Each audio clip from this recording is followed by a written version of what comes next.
By now, everybody was talking about Jesus performing miracles, how he restored what was broken, and that his sermons were much more exciting than the others they had heard. So once again, many people came to listen to Jesus when he was at the Sea of Galilee.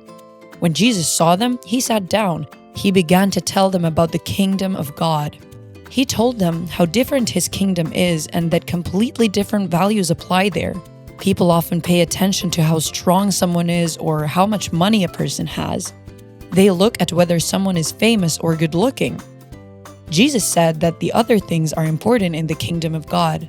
He said that especially those who are obviously neither famous nor rich nor strong or beautiful in the eyes of other people play a big role with God.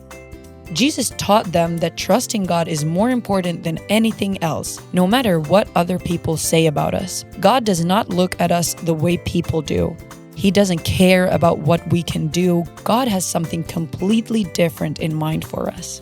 Then Jesus said, "You are the salt of the earth, and you are the light of the world."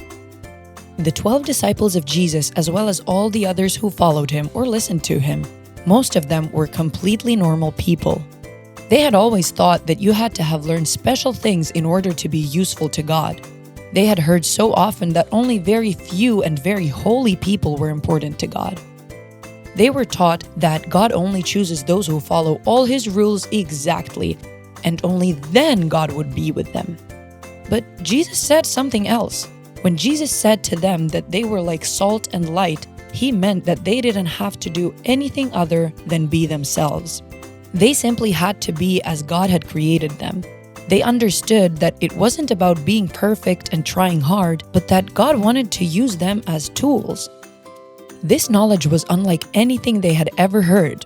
They understood that their lives had meaning, that their lives were valuable, that God had something planned for them, that the Father in heaven had a purpose and a plan for their lives. The only thing they had to do was to give him an answer.